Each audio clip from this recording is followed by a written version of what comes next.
slides and talk about another way to solve circuits, okay? So this technique, think of this as something that can be used on the previous circuits. This is not a new thing as much as it is a different approach, okay? So you can still use the technique I'm about to give you on everything that we just solved. You might find that it's easier, you might find that it's harder, just sort of depending on which circuit that you're solving. Typically though, it allows you to solve more advanced circuits. Find out all the little details. It allows you to solve more advanced circuits, such as this lovely circuit that you see drawn on the right side of the screen. Do you notice anything that's a little bit odd about this compared to ones that we've been doing? There's 2 batteries. So if there's 2 batteries, you might start to look at this and be like, I don't know where the current's going, right? Because it's like I want it to come out of the positive side of this, and then you might say like, yay, it gets here, and then it splits, and then you'd get over to this one and be like, uh-oh, I've got it going the backwards direction. It's running, and then it's like, I don't know which battery wins, which one is stronger, which way is the current actually going to go. Really, the only way to do it is to mathematically work it out and let the equations tell you what's going to happen, okay? So it turns out on this slide and on the next, there are 2 rules that you have to follow. And then I'm going to tell you all the math that you have to know to how to put this together. Let me warn you in advance, this tends to be confusing for people. So if you'd like, I could talk at 50% speed. Would that help? Yes. It would? What about 1.5x speed? I don't know that I could pull that off. I don't know. If you, I don't know. Have you ever like accidentally listened to like a podcast at normal speed that you normally speed up? And it sounds like everyone is talking like this all of a sudden. And it just drives you nuts. People listen to podcasts, right? Why do you speed it up? No, why do you speed it up? Why? That's the weird part. No, it's everyone speeds up podcasts, right? Yes. Who says yes? Who says no? I don't trust you. Who doesn't listen to podcasts? How about audiobooks? Yes, audiobooks, you speed them up? Slow them down? And sometimes kind of depends on the reader. Yeah, generally I just kind of turn the speed up a little because it's, you know, it's like this thing's like 5 hours long. If I can listen to it in 4 hours, all the better, right? Then I can squeeze more in. You're laughing at me like it's the most ridiculous thing you've ever heard. Huh. It's usually not that much faster. I can handle like 1.3, and after that I'm kind of like, I have to focus too much to catch all these words. But I know some people can do like 2x, and to me that's just like, I don't know what just happened. So, okay, never mind. Forget any of that. I'm going to talk the way I normally talk. If you need to stop me, okay? So, 2 different rules. Kirchhoff's junction rule, and on the next page, Kirchhoff's loop rule. The junction rule is the easy one.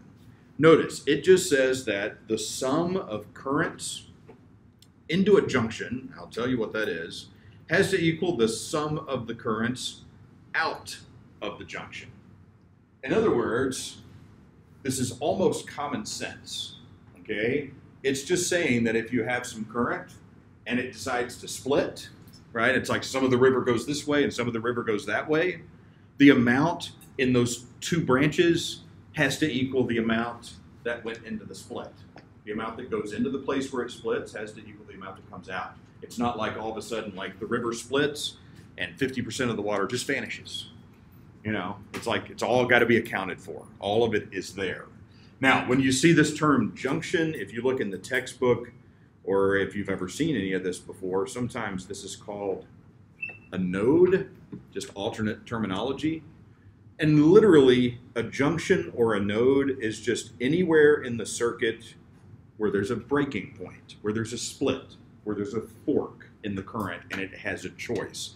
Just like the way we've been analyzing parallel circuits, that's what we're talking about, okay? So looking at this circuit on the right, there are only 2 points in the entire circuit where there seems to be some splitting point, where I have one wire that turns into 2.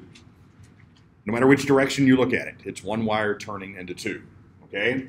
So notice, they've labeled a few things for us over here. They're saying that some current called I1 is entering junction A, and it splits two different directions.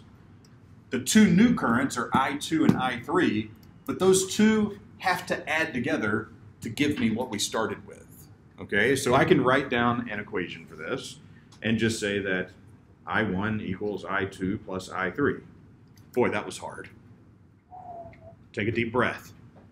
I know, just, right? Yeah, it was either or one of those, which I don't know which one is. I feel like is newer, and back like 10 or 15 years ago it was all about when, like, I don't really know.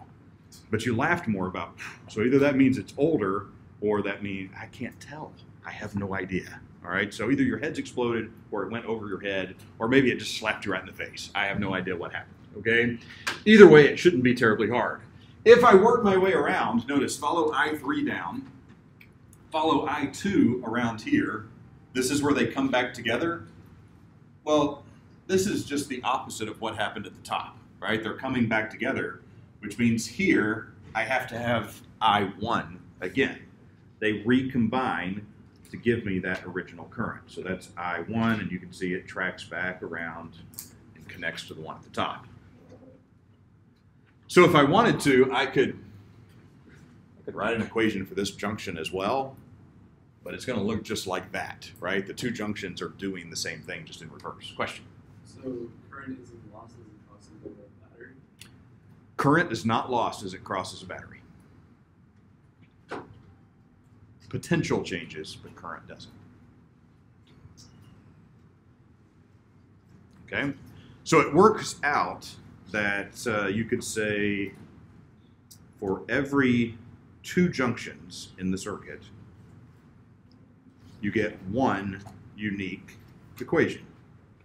Because there has to be, if there's a splitting point, they have to come back together eventually. So that pair of junctions will yield the exact same equation. So for every two junctions in a circuit, you're going to get one unique equation. Right? That's Kirchhoff's junction rule. You're okay with that one? I'll take just a moment to give you a chance to take it in before I go to the more difficult one. Yes? So current could cross the battery? Current is crossing the battery from our standpoint, yeah. Yeah, it's just flowing right through there. Yeah, sure. So how does the other battery affect it? The other battery, you will see on the next slide how the other battery affects things. At this point, we're just looking at the current flow. Yeah. So would the current out of E1 and E2 be the same?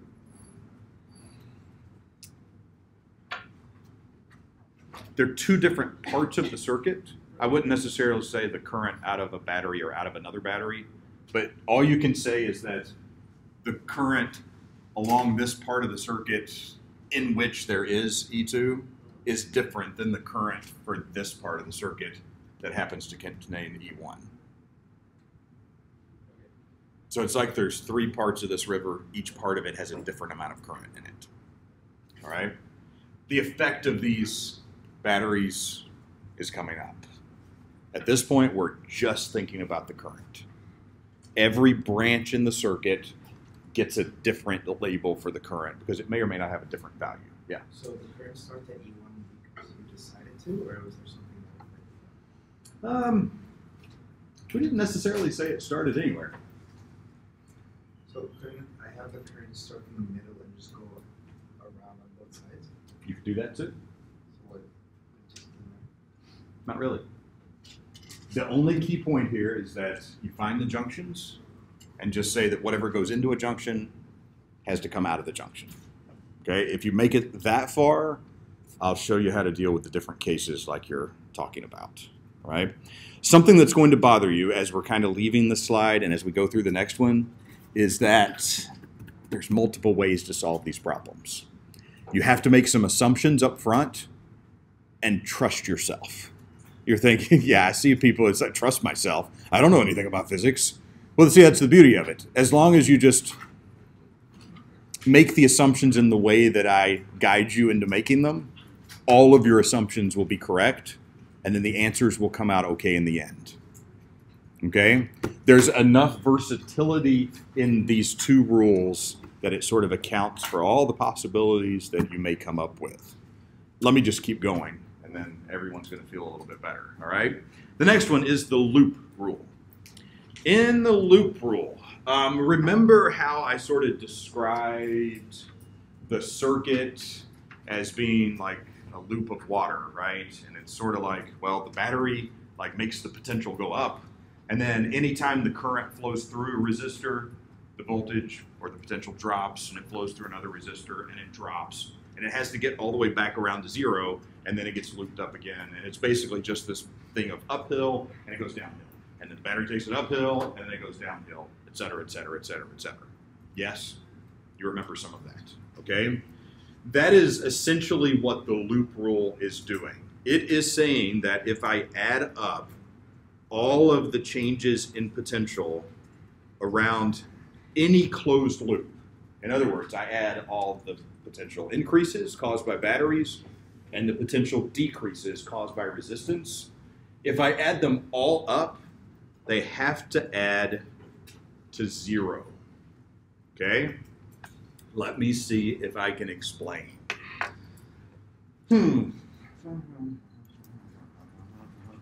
So let's say I started right here, like as a person, as a human in this building, okay?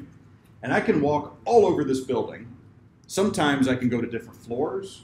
Sometimes I can just take steps to do this, okay? And maybe I'm gonna go around this building and go in a closed loop. By a closed loop, it means that we start in the same place that we finish, okay? In other words, I'm coming back to the starting point again. So let's say maybe I start here, right? And I step down, all of a sudden I've had what we might call a decrease in potential. Now let's say I walk over here for a while, maybe this is like I'm on a wire, like nothing's really happening, no resistors, nothing's happening, I just wander around. And then I go out here, and I wish I could just like keep talking to you as I actually walk around the building, that'd be kind of fantastic. But maybe I go down the hall, and I find a stairwell, and I go down the floor. Another potential drop. And then I go all the way to the other end of the building, and I find the stairs, and then maybe I go up 2 floors. Maybe that's like battery, right? And then I go all the way down the hall again, and then I come back down. What floor are we on now? I've lost track. I'm 2 floors above or 1 floor above? Okay, then we come back down to this floor, and I've got another potential drop. And then I walk back into this classroom and come back and step up this step and come to right here in this exact same place again. That's a closed loop. I finished in the same place that I started. And if I finish in the same place that I start, I know it might blow your mind again, but I should be in the same place, right?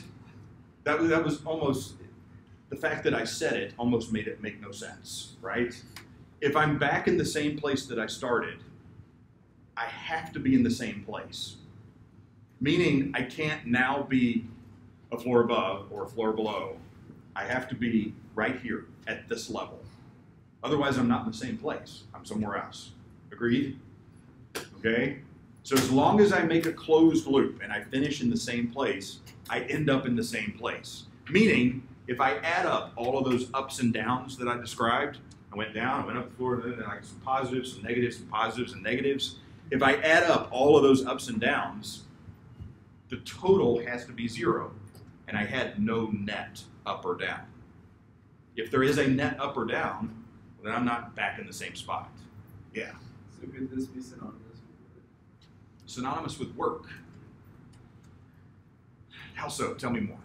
If you apply a force in every direction, you will only end up back at x1. You essentially created a network. Yes. If you're thinking about work and the fact that work involves displacement, it's the same idea. It's basically the idea that there is no net work done as long as you traverse around closed path if it's a conservative force. That's physics 220. But yes, same idea. Okay? This is what's happening in the circuit. We're going to go around part of the circuit in a closed loop and end up right back where we started. And as I go around the circuit, there's going to be times where my voltage goes up because I've crossed a battery. Sometimes it goes down. Sometimes it goes up, down, a bunch of different amounts. When I get back to the same place, I have to be at the same level of voltage that I started at, which means there can't be any change overall, okay? So that is what Kirchhoff's loop rule says. The sum of changes in potential around a closed loop has to equal 0. So they've sort of illustrated it here with a circuit that doesn't have any parallel stuff. It's just literally one closed loop. And they're showing you, as you go to the different points in the circuit, what happens with the potential. And I think, it doesn't quite line up, but you get the point, okay? So notice, point D corresponds to this point that's right next to the low side of the battery, the negative side. So there we say the potential is 0.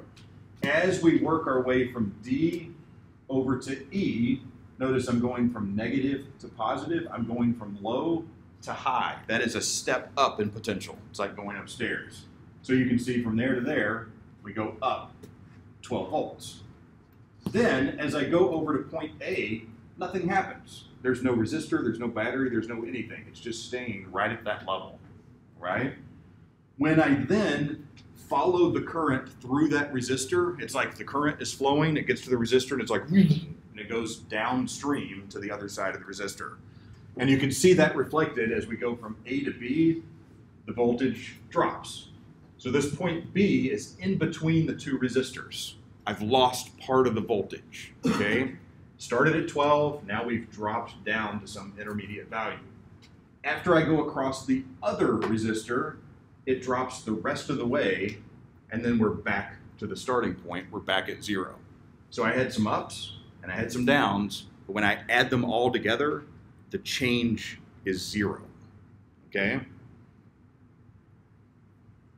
Yes, you're alive.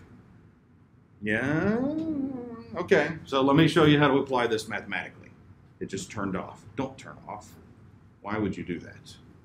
So here's what we're going to do. Let's see. When it comes to the loop rule, we are going to say a couple of different things. First of all, for resistors. For resistors, a couple of things are true. We're going to put in the circuit a negative IR. Remember, that's basically voltage according to Ohm's law. Negative IR, a step down in voltage if analyzing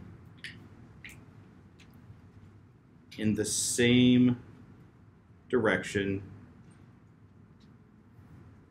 as the current.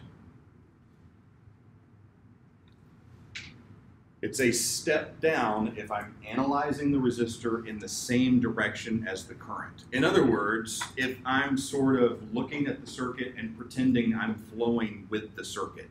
So I think the best way to describe this is maybe you are just outside of the river of current and you're like watching what's happening. You're on the river bank now.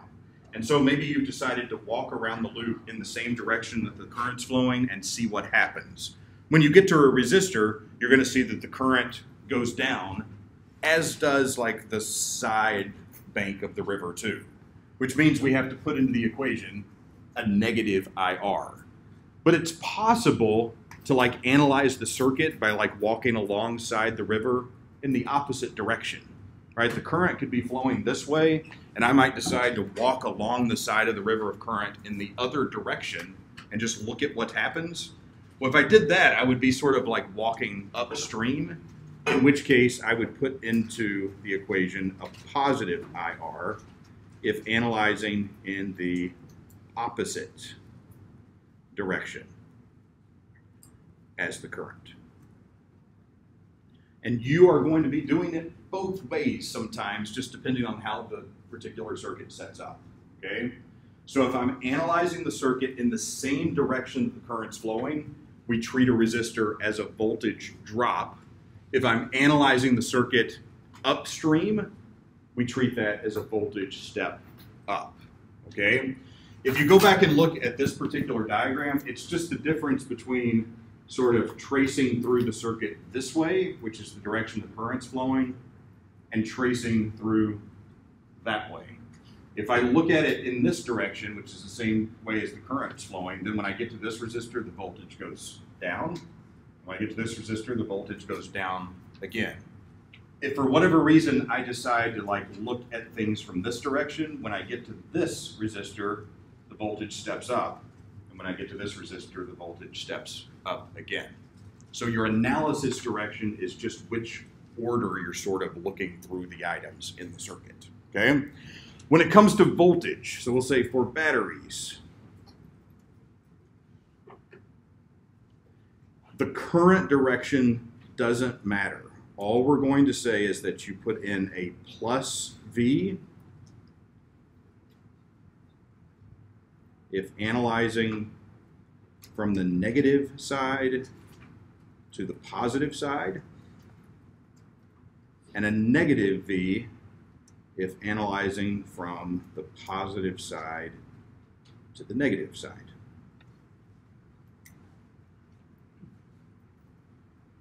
Positive V or negative V. That's just about whether I'm looking at this battery going this direction or I'm looking at it going the opposite direction. In one way it's a plus, in the other way it's a negative.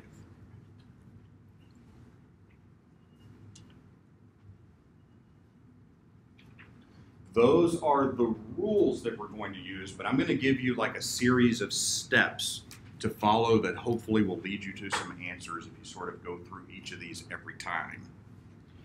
And let me quickly look and see which slides I have here. Okay, good. So here's just a sample circuit. Just a sample circuit to show you something about, say, choosing analysis loops. Choosing analysis loops. These loops have to be closed, and it really doesn't matter as long as you start and end in the same place.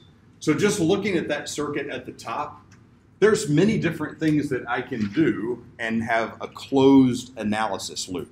And you can literally pretend like you're just sort of walking around the circuit. So I could do something like, okay, great. Maybe I decide to start here and look at everything in the circuit working my way around this loop like so. Yes, that's just part of the entire circuit, but it is one complete closed loop where I end up in the same place. You can see that reflected here below, okay? It's going around the left part of the circuit in a closed loop in a clockwise direction. I could also say, okay, I want to analyze a different part of the circuit, and maybe I decide to start right here and go and analyze this part of the circuit in that direction. Well, that's reflected in this diagram here below. It's a different closed loop that's in the same circuit. Notice there's another option, and this isn't all of them. I could just say, like, okay, I'm going to start at this same point, but this time just analyze the entire outer part of the circuit and come back to where I started. And you can see that that's reflected in the diagram on the bottom right. Those aren't the only closed loops. They're sort of the three, I guess, shortest closed loops. But if I wanted to, if I really wanted to get kind of ridiculous, which I don't think any of us want to be this ridiculous, you could do something like start here and be like, ooh, I'm going to go over here, and then over here, and then over here, and then over here, and over here, and over here, and then around like a couple more times, and then maybe back to where I started. That would be kind of the equivalent of the way I describe myself walking around the building. All sorts of different directions, like I'm just going down the different hallways of the circuit, and I just come back to where I started. Perfectly valid. It's overkill though. You really don't need to do anything like that. I could just start here and like make a figure 8. That would be perfectly valid too, as long as I just end up where I started, all right? I'm gonna delete those last two because they are kind of pointless, okay? So let's work through the steps that you have to follow. I'm gonna do a problem for you, then you're gonna do one, and then we're gonna go home, and that's gonna be the week, okay? So here are the rules. Number one, you are going to look at each branch of the circuit and give the current in each branch a name. I1, I2, I3, I4, I5. Doesn't matter what you name them. Okay, just look for every unique branch of the circuit. And you are just going to assume a direction for each of those currents. You might be correct, you might not be. The equations will fix it for you if you're incorrect. So all you need to do is look at the circuit, find every unique branch, give the circuit a name, and just say, I'm just going to say this direction is the direction the current's flowing. Okay? So let's actually do each step with a practice circuit. So I'm going to draw a circuit on the next page, and we're going to do step 1 before I describe step 2. So sadly, I didn't put the circuit in here, so we all get to have a little fun drawing a circuit. Oh, let's see. It looks something like this. There's a resistor here, and then it comes back around here and goes there where there's a battery, and then there's a resistor, and then there's another resistor, and let's see, down here is a battery, and then another resistor, and then one more resistor. I'll let you draw that, and then I'll put some numbers in.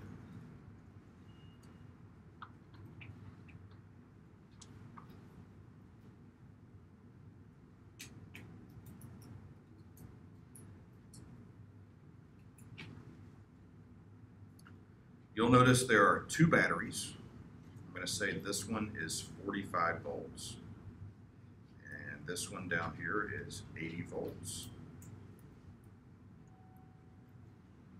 And then resistors starting from the top. We'll call this one a 30 ohm resistor. This one is a 40. This one is 1. This one is 1. And this one is 20. And I think that's everything.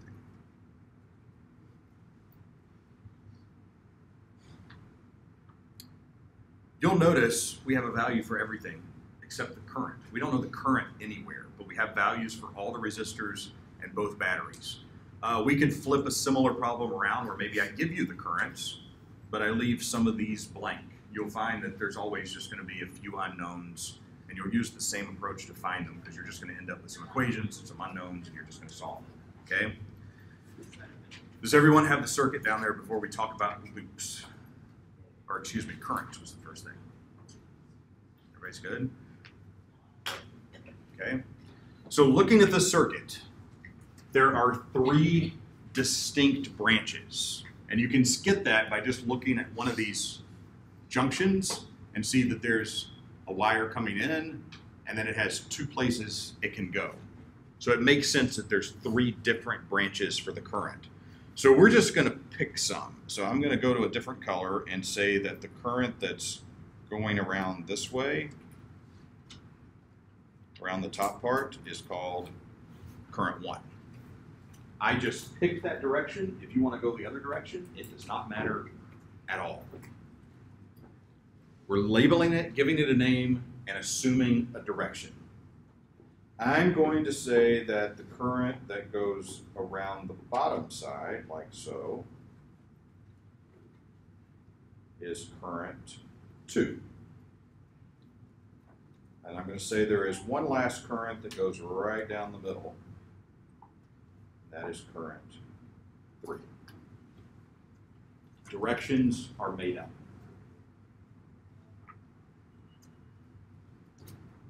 We did step 1. Congratulations. Step 1 was pretty easy, right? No math. You're just like, hey, I'm going to draw arrows and assign names, and I'm correct. All of you are correct on this point. You can't get this part wrong. Right, Gabe? You said, yeah, you can? Yay? Oh, yay. Okay. Yeah. You can't get this wrong. Yay. Yeah, it makes sense.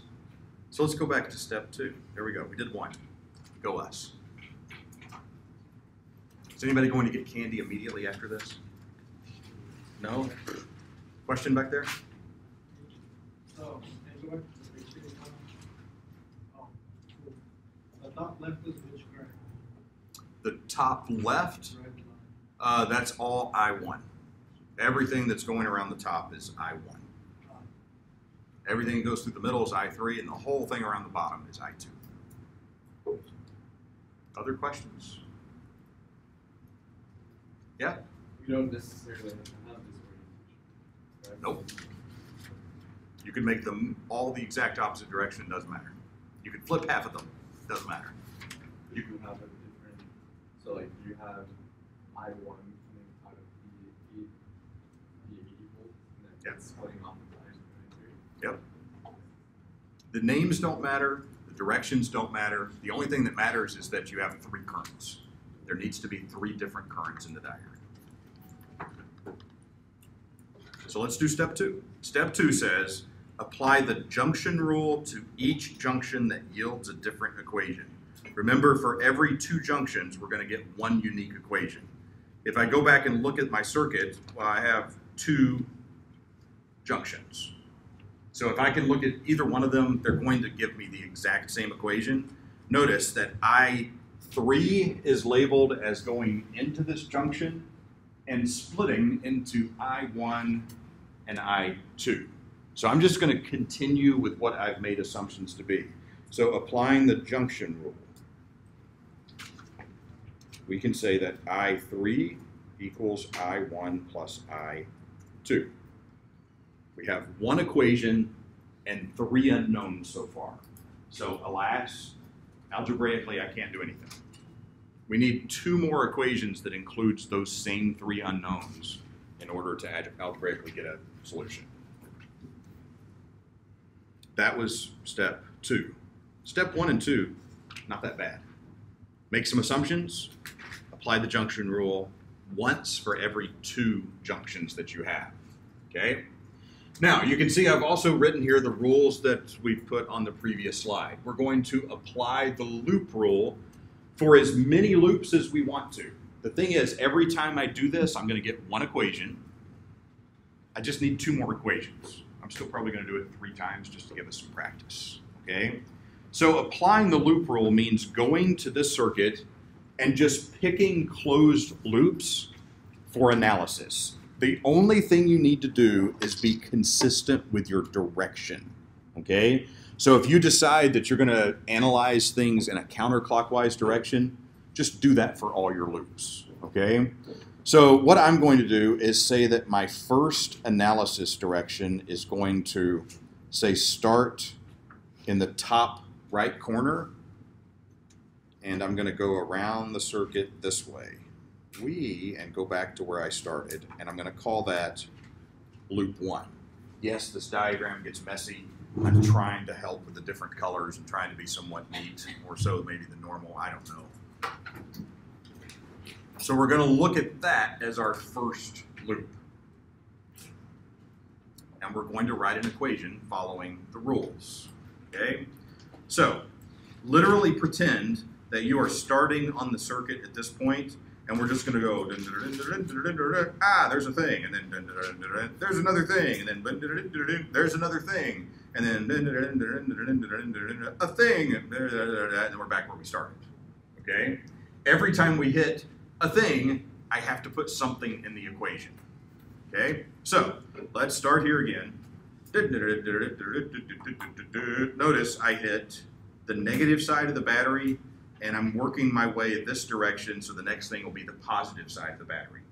You can consider this to be a step up in voltage. I'm going from low to high, okay? When I say I'm going, that is literally just which way I'm deciding to sort of analyze around the circuit, okay? So as I go from here across this, I'm going to put into my equation a positive 45 volts. That's what happened as I crossed that battery. And again, we are applying the loop rule, and specifically this is for loop number 1 in the circuit. You will notice as I continue to do this, look, I'm flowing right with current I3 as I go down this middle branch. As I go down the middle branch, I3 is assumed to be going the same direction. So as I get to this next resistor, and I analyze across this resistor, I'm analyzing it in the same direction that the current's flowing.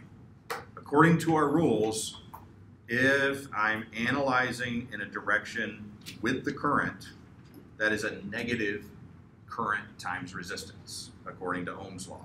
So we will write in our analysis, well, the current is I3 and the resistance is 1. So I'm going to write that as negative 1 times I3. I just flipped them around because the coefficient should really be out front. Otherwise it gets a little weird if I write I3 1. That doesn't look right. Okay? What do you think I'm going to write next?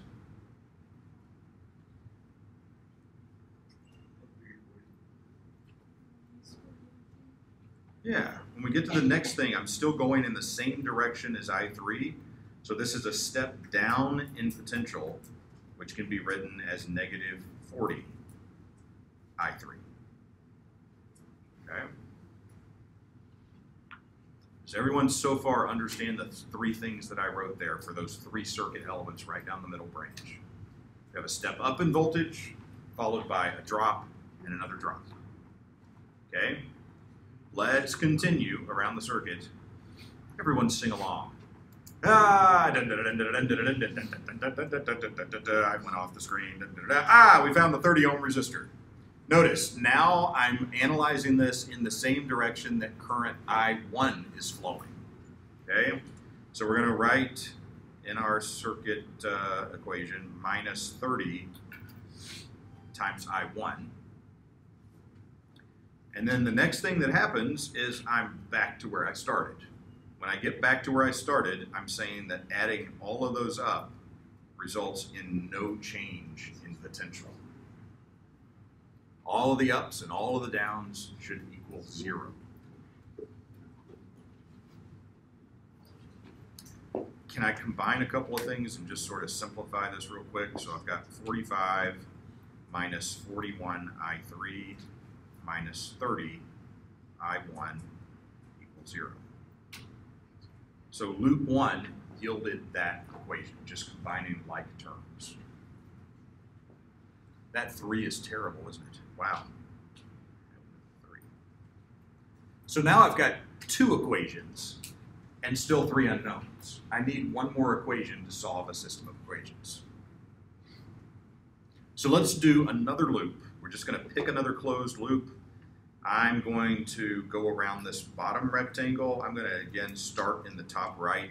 It kind of helps me. I don't know if I have some consistency. You don't have to start in the top right. You don't have to go clockwise.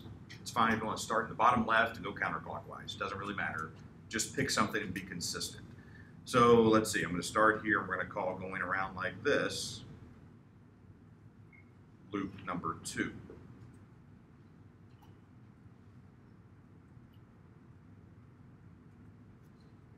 Okay, so here we go. We're just going around the circuit this direction, going around that direction.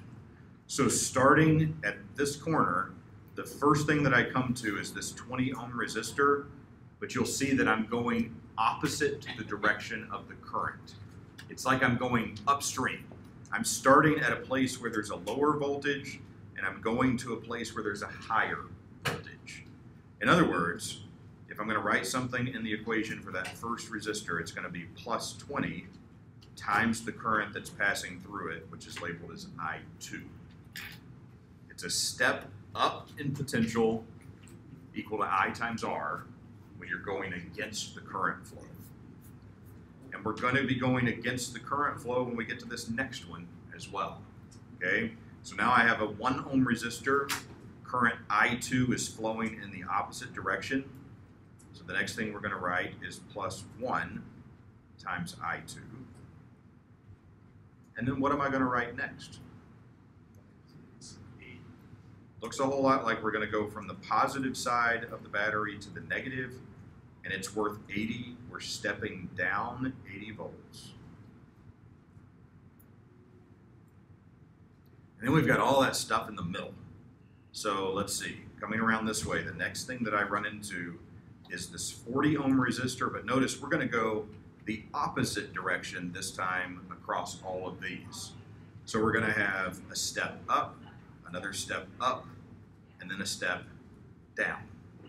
So I'm going to quickly write those down bear with me as I start to accelerate through the problem just a little bit.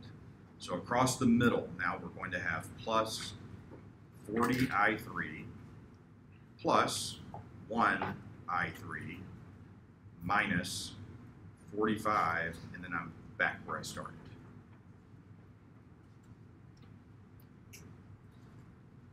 I times R for each of the resistors, and then just a voltage, positive or negative, for the batteries.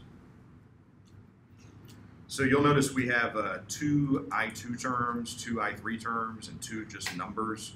Let's combine some like terms just to make this neater. So we've got 21 I2, and it looks like 41 I3 minus 125 equals 0.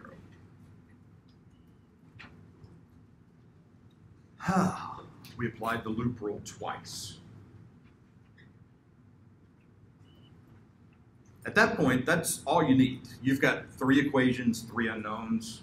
There are a number of ways at this point in your life where you should know how to solve systems of linear equations. If it scares you, maybe look it up over the weekend. I don't really care if you do it completely manually, where you basically either use substitution or elimination. There's some words from your past probably, okay? And put all those equations together and mash them together until you're able to solve stuff. Or if you just know how on your calculator to like input a matrix and just hit solve and it gives you the answers, that's totally fine as well. I don't care, okay? Essentially here what we have is 3 equations, 3 unknowns. This is a linear system of equations. If you stop right there, we've applied the loop rule as many times as we need to get the number of equations we need for the number of unknowns, which means you solve the equations for the unknowns, and I will tell you what those values are so you can compare to whatever results you come up with over the weekend. So you should get, oh, where are these answers? I1, well, let's do the other direction. I3 is 1.75 amps. I2 is 2.6 amps. And interestingly, I1 is negative 0.85 amps. All that means is that what we assumed for the direction of current I1 was backwards. That current I1 is actually flowing around the top the other direction, okay? So that the equations and what we get for signs tells us something about the actual directions of the current, which means if you had picked different directions and analyzed different directions, you'd get the same numbers, but maybe some of the signs would be different, and then we'd all end up in the same place for what the actual direction is. And there's something that's just kind of cool about that.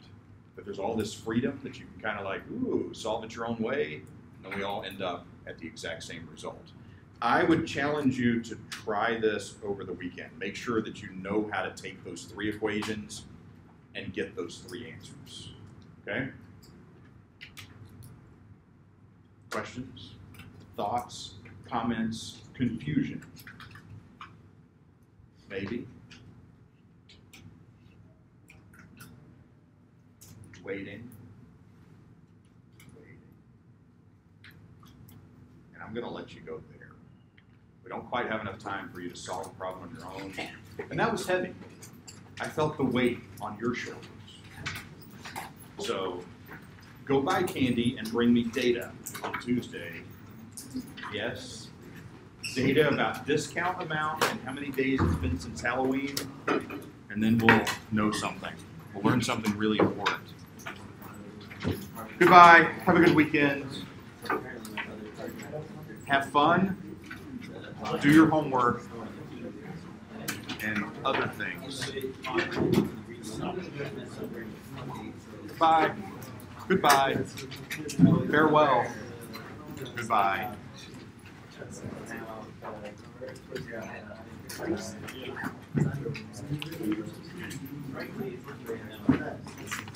Thank you. You're welcome. Bye-bye.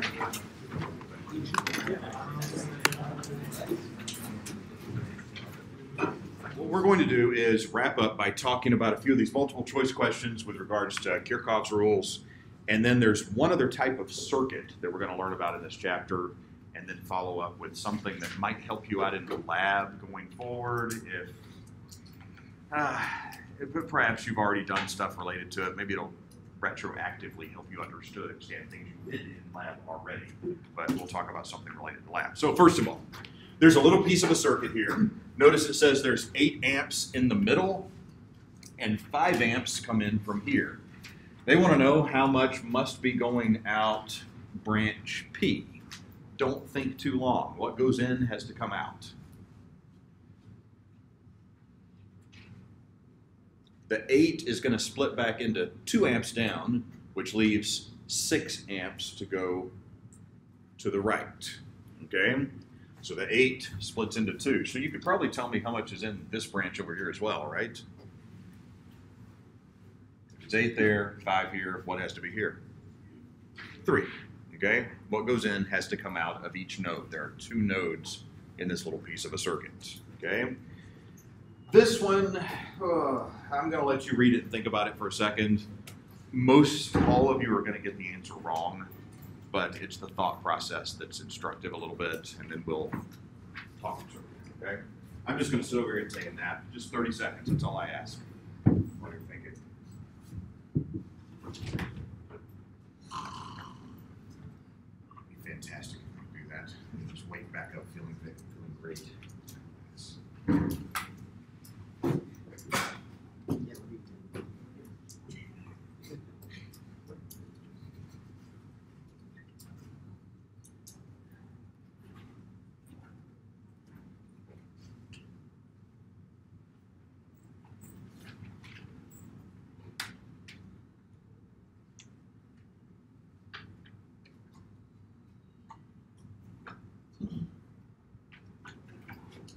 Any thoughts?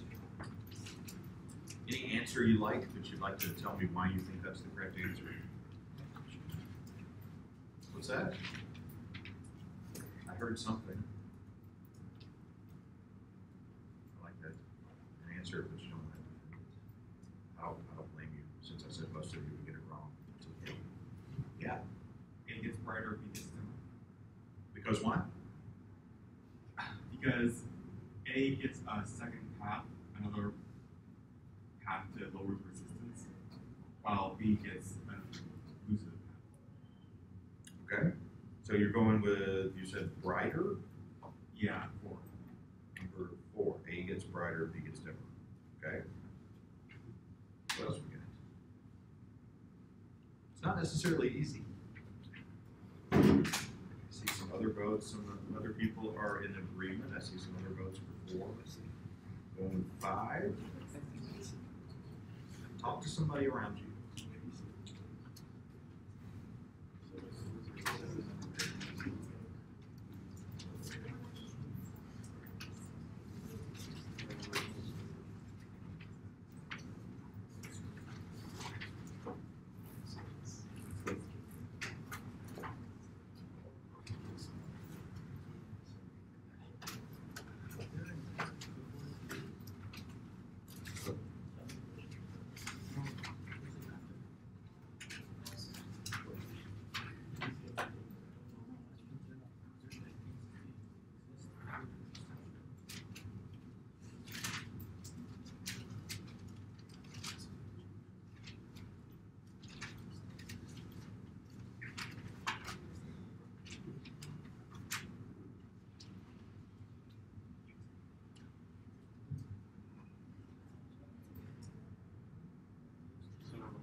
Question?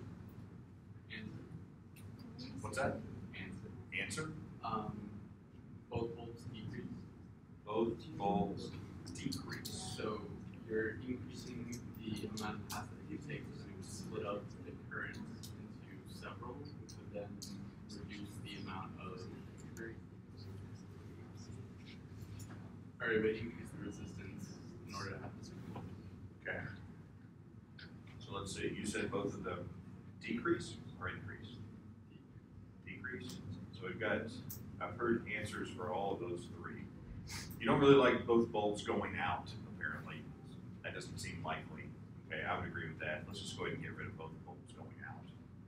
Intensity of both increasing,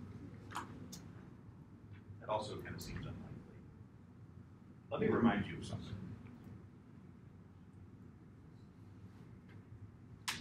Current flow.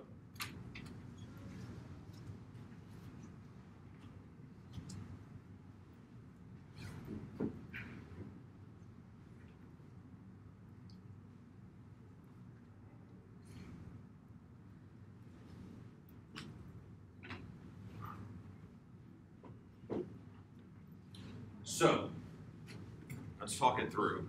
We've got a variety of answers. We'll see if any of you are kind of thinking the right path and maybe not saying it. Two things I want to mention. First of all, I sort of analyzed the circuit a little bit as it stands, looking at the voltage increases and the voltage decreases. Remember, according to Kirchhoff's loop rule, when you go all the way around the circuit, the total changes in potential have to add to be zero, because I'm back in the same place. I can't like end up at a different height when I'm in the same location. So you could think of this as being positive 12 volts and another positive 12 volts. And then the only way that I'm going to get back to zero over here, is if A and B are identical, is to have this one use up 12 and that one to drop another 12. That gets me back to zero, okay?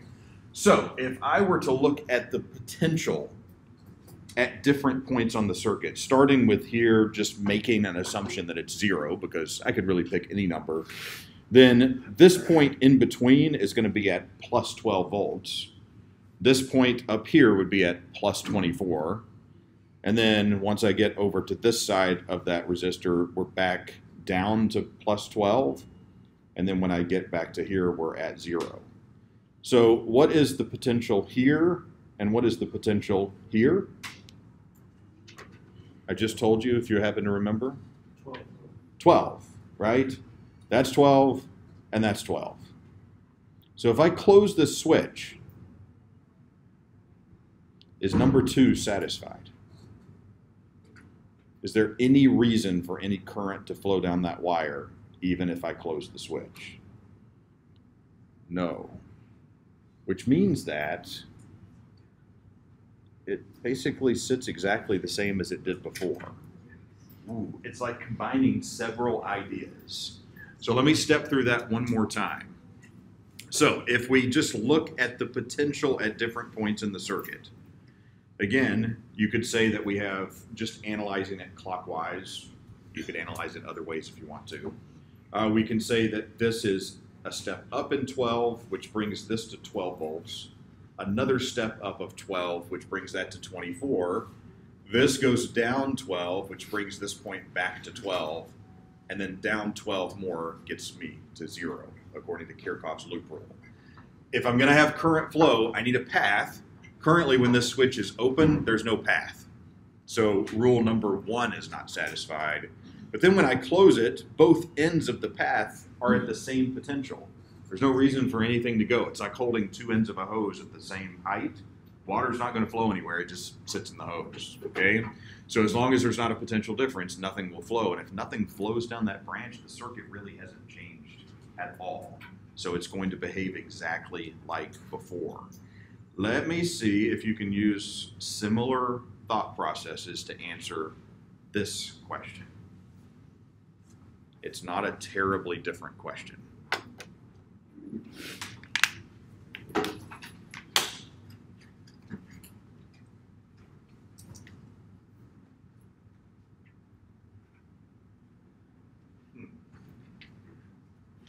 I should tell you one thing, although I feel like you should know this from lab at this point. This thing, ammeter, it's just a device that measures current, okay? So they're labeling this thing called ammeter here in the middle. Just think of it as a device that sits in the middle of that wire that's just going to measure how much current passes through that wire, okay? Now we'll write that up here.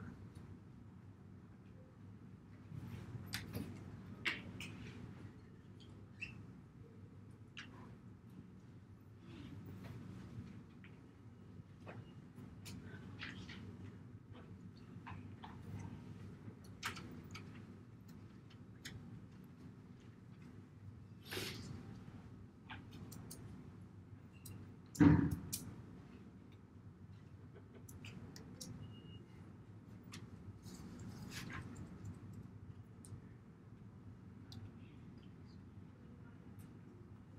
thoughts? I heard 0. Anybody else for 0? A couple of people. Anybody else have thoughts? 1. All current.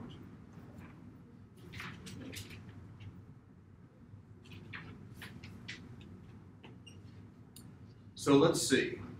Once again, remember we need a path and we need a potential difference for current to flow. So that means there's already a path between A and B, but is there a potential difference between A and B such that some current would go that way? These resistors are all the same. So you could imagine, I don't know, starting around this way, you can see the current's going that way. It gets to this point and can split, right? So you can imagine some of the current's going to go one way, some's going to go the other way. But since the resistors are the same both directions, the same amount is going to go both ways. And they're both going to have the same voltage drop.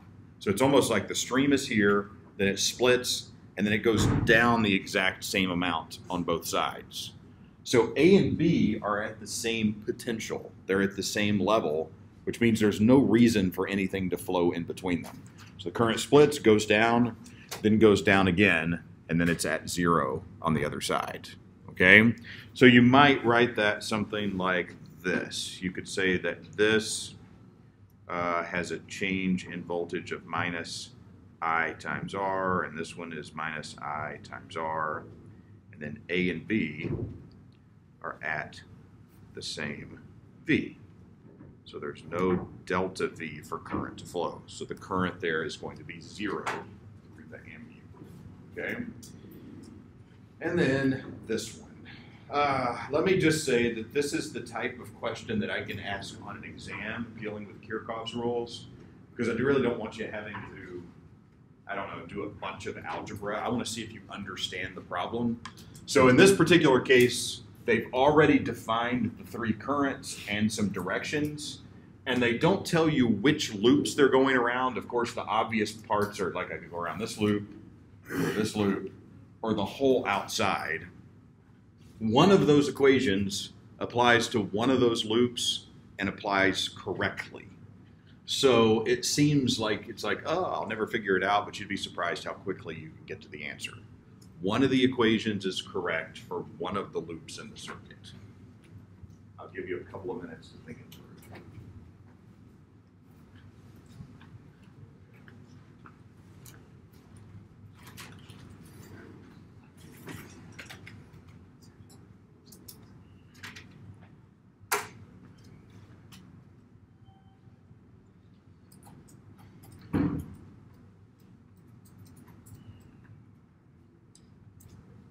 Research experience course. I don't want to do that. Maybe some of you do. It's not for me.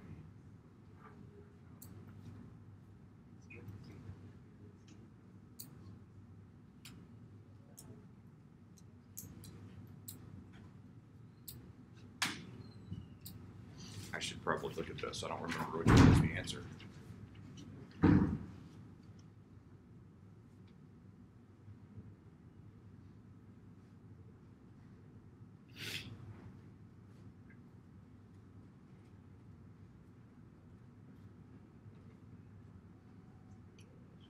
When you think you have the answer, hold the correct number up in the air, just so I know when you're done thinking.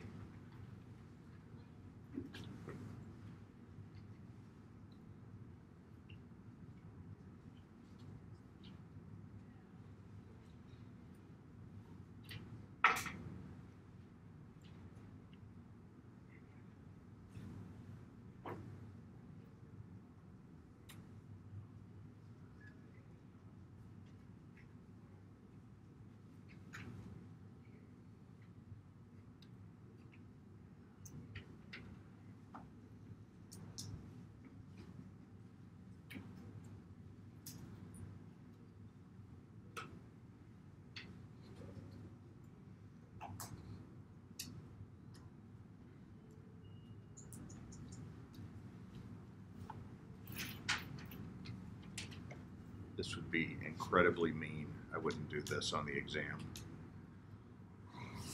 That would just be wrong for a problem like this. So, no.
Anybody find their way to that answer?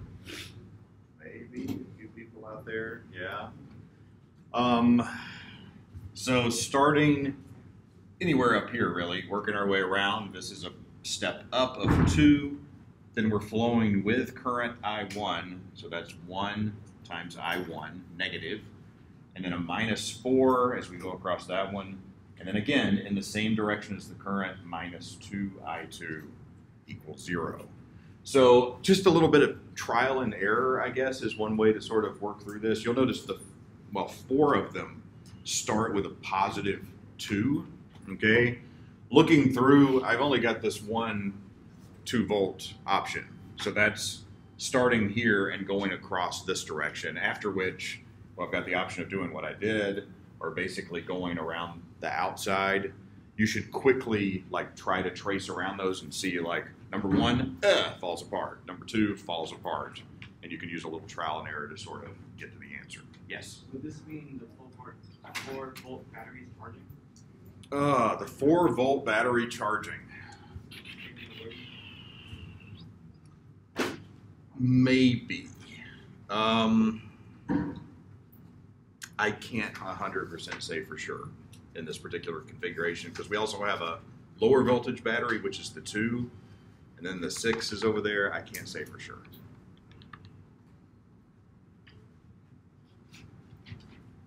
Yeah, can't say for sure. Anyone else? Yeah. No. I had a question about the last slide. The last slide. Yes. For this one, if does it matter if we have 3 or 4 of these battery?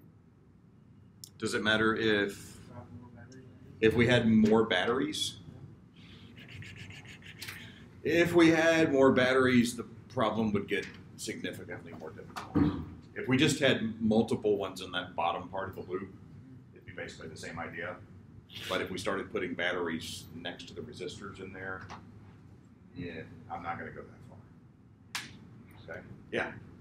Had the ammeter been put on the other 2 corners, then there would have been a full curve. On the other 2 corners of the square? Yeah. So here and here? Yeah. If that were the case, then current is flowing through this one and it's flowing through that one. So It would just be full curve. yeah, the whole thing. Aye.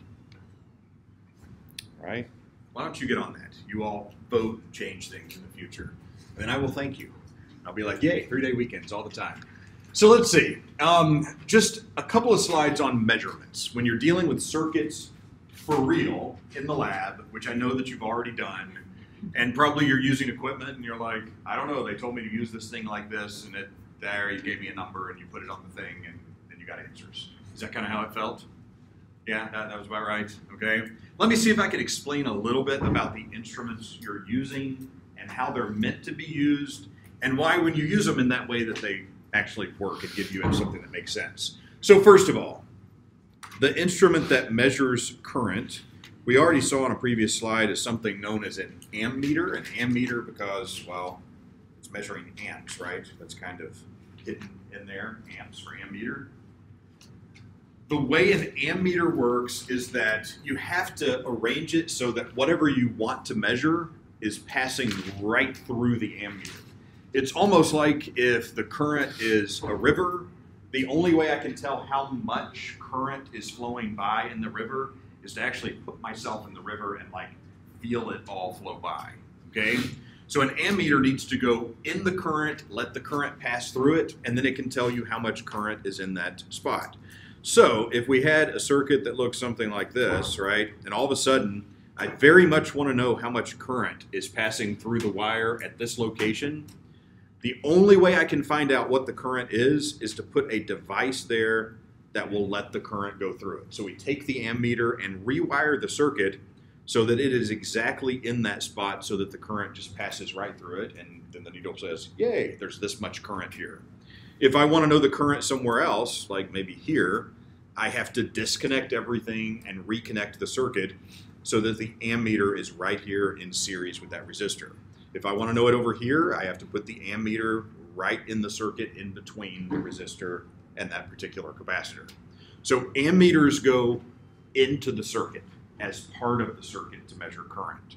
Now you might be thinking, oh, wait a minute, how does that even work?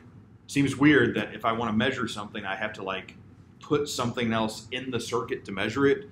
Doesn't that just change everything? Kind of. You're right in your thinking that measurements can change the thing you're measuring. In fact, we can't really measure anything without in some way touching it. Really? Really? Even think about if we wanted to say, I don't know, use a microscope and just look at something. And maybe we were able to look at it and just like put it next to a scale and say like, hey, this thing is this far across. To measure something in that way, you have to bounce light off of it.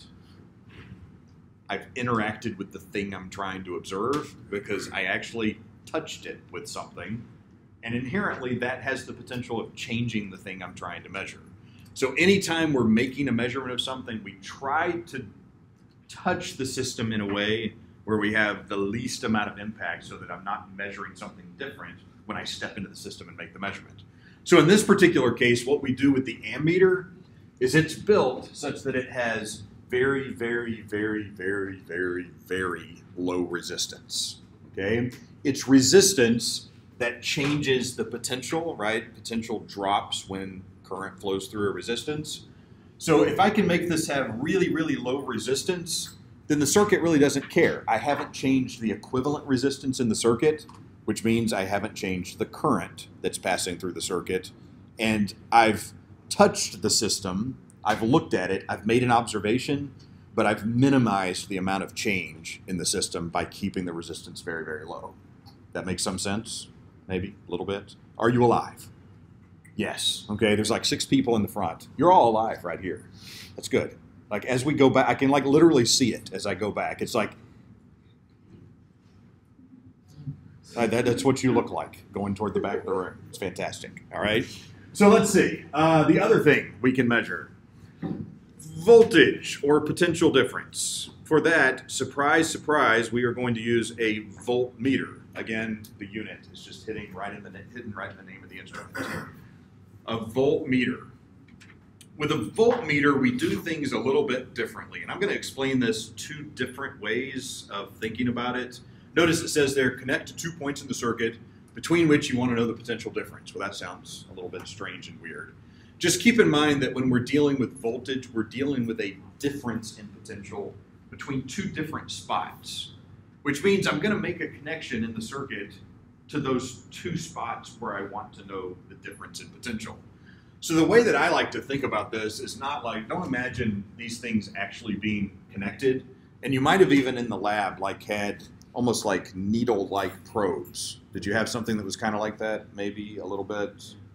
Where sometimes you could make a physical connection, but most of the time it was just like these long needle things, and you sort of just like touched into the circuit in different places to find the potential difference. I think of a voltmeter as not being part of the circuit, but being something that's on the outside.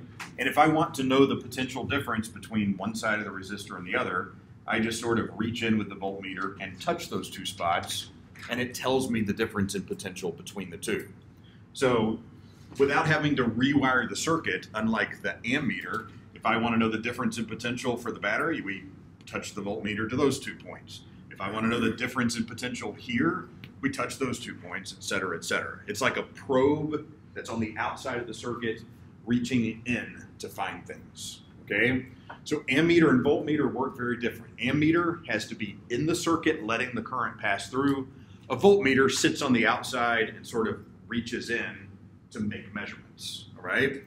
Another way of thinking about that is that, well, really it's connected in parallel across the 2 points where I want to make the measurement. So in this particular case, the voltmeter is in parallel with the resistor, and I want to know the potential difference across the resistor. Technically, that's true. Yeah, maybe. You agree with that? Okay. Which means that when the current gets to this point, it has a choice. It can say, ooh, I think I'll go through the voltmeter. Or it can say, I think I'll go through the resistor. If we want to not change the circuit and change the thing we're trying to measure, we would very much like none of the current to go through the voltmeter. If the current goes through the voltmeter, well, then I'm changing what the potential difference is here, and all of a sudden I've changed the measurement just by making the measurement, okay? So what we do in this case is give this instrument a very, very, very, very high resistance, like crazy high, ridiculously high, instead of ridiculously low, such that when the charges get to this point, they're like, voltmeter? I don't think so. And almost none of them decide to go that direction, and then the circuit behaves just like it did before I made that connection, and I haven't really made a change, okay? Ammeters have low resistance, voltmeters have high resistance, all right? Ammeters get built into the circuit, voltmeters sit on the outside and probe the circuit from beyond, okay? Which brings me to the third one, and that is measuring resistance, which, surprise, you use an ohm meter. Again, just the unit is sitting there in the name of the thing that you're using. And in this particular case, you have to measure the resistance of a resistor outside of the circuit when it's not built into the circuit. And the reason for this is, and I don't think I have a slide for that, is that an ohm meter is actually a little Ohm's law device. When you make a connection to a resistor, it looks something like this. So let's say I have a resistor and it's not connected to anything. It's just lying there by itself. When I connect it to an ohm meter, here we go, this is my ohm meter. How you like that? It's beautiful. What is really hiding inside the ohm meter is a couple of different things.